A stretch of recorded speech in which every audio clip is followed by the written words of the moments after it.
करेंगे। तो देखिए आजकल जो स्टील चल रहा है वो है टीएमटी। कौन सा चल रहा है? TMT bars.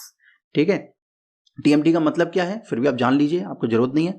Thermo mechanical treated. कौन सा? थर्मो मैकेनिकली ट्रीटेड बार्स, इन्हीं को कहते हैं हम टीएमटी बार्स। और ये आजकल की नई टेक्नोलॉजी के हिसाब से बनाए जाते हैं। अब यही स्टील हम क्यों यूज करते हैं भाई?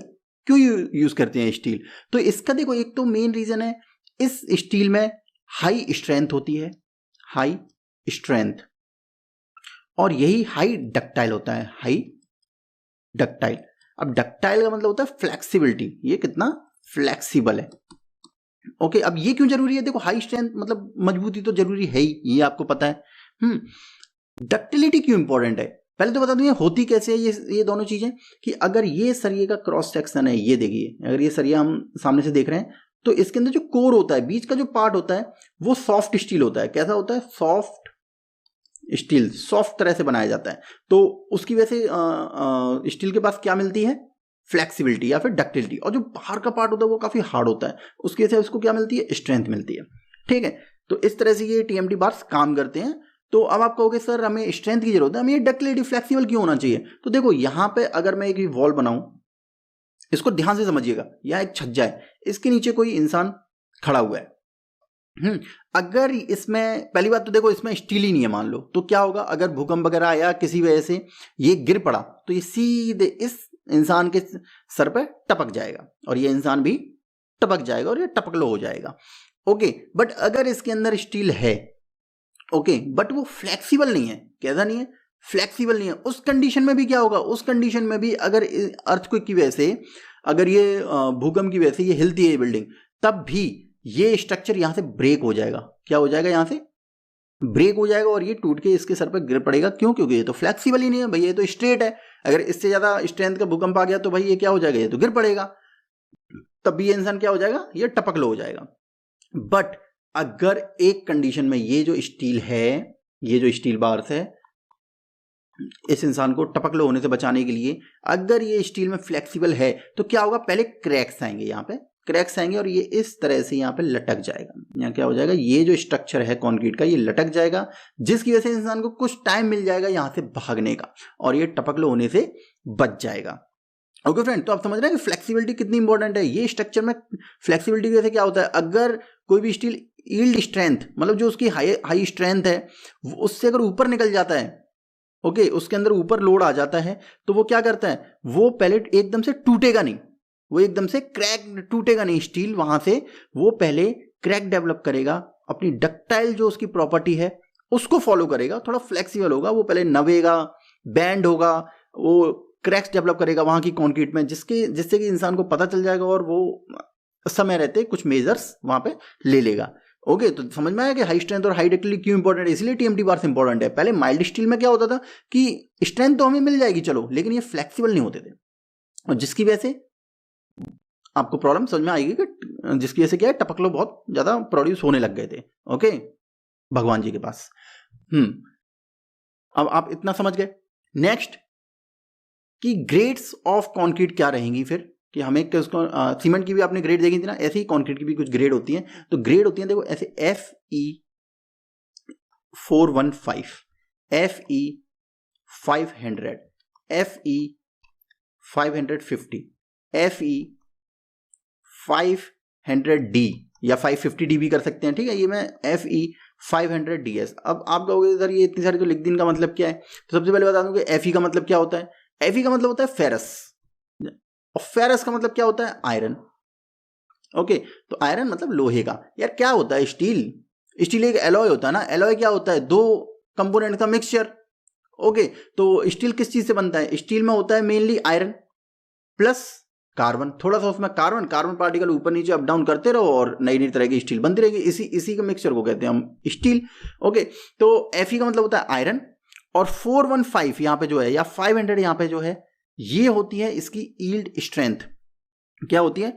यील्ड स्ट्रेंथ या यील्ड स्ट्रेस भी बोल सकते हैं। स्ट्रेस कि इतनी टेंशन आने पर, इतना लोड आने पर कितना? 500 न्यूटन पर mm², या फिर इसको मेगा पास्कल भी बोला जाता है।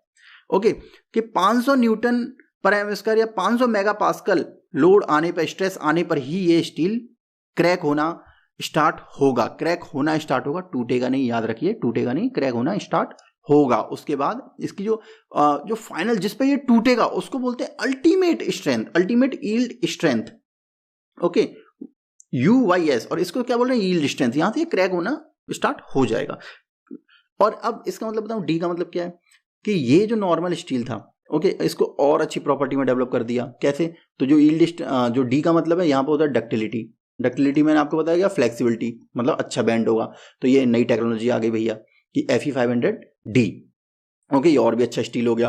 अब इसको और अच्छा कर दिया, इसमें डी डक्टिलिटी भी ज्यादा है और एस का मतलब स्ट्रेंथ भी इसकी ज्यादा है। ओके, मतलब स्ट्रेंथ भी ज्यादा है और डक्टिलिटी भी ज्यादा है। ये स्ट्रेंथ होती है टेंसाइल स्ट्रेंथ, वो आपको ज्यादा इंपॉर्टेंट नहीं है, बट समझ लीजिए देखिए ये एक स्टील, इसके बाद ये एक स्टील, इसके बाद ये एक स्टील। तो ये जो स्टील है DS, ये सबसे अच्छा स्टील है। फिर भी मैं आपको रिकमेंड करूंगा कि घर बनाने के लिए या तो आप Fe500D यूज कीजिए। कौन सा? Fe500D, या फिर आप यूज कीजिए Fe500DS, और 550 भी कर सकते हैं। ये दो ही आपको सबसे बेस्ट मिलेंगे। आप 3 स्टोरी तक G+2, कौन सा? Ground floor plus 2 floors, basically easily इस सरिये के थ्रू आप जा सकते हैं। कोई भी बिल्डिंग आप या घर बना सकते हैं G+2 स्टोरी का। G+ में ग्राउंड फ्लोर प्लस 2 और फ्लोर उसके ऊपर, ठीक है। इस स्टील का आप इजीली यूज कर सकते हैं। तो आई थिंक सो आपके इस सभी में डाउट्स आपके क्लियर होंगे स्टील के बारे में, कौन सी ग्रेड का होता है, कौन से क्या होता है।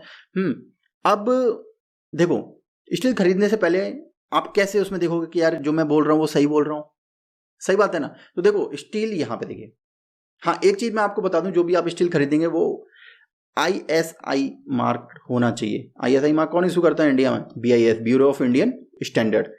ओके, और ISI का मतलब क्या होता है? Indian standard institute, Indian standard institute. Okay, तो ये कौन इशू करता है? BIS।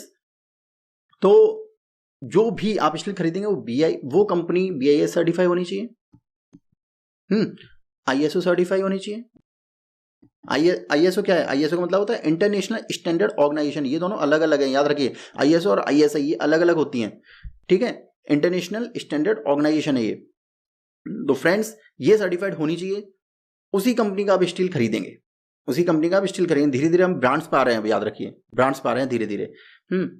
अब देखिए, आपने ये स्टील देख रहे हो, यहाँ पे किसी भी स्टील के ऊपर आप देखेंगे उसके ऊपर उसका नाम मेंशन होगा उस कंपनी का। यहाँ जिंदल का मैं प्रमोशन नहीं कर रहा हूँ, ओके। उसकी ग्रेड मेंशन होगी कि किस ग्रेड का है। देखो यहाँ क्लियरली लिखा है 550T।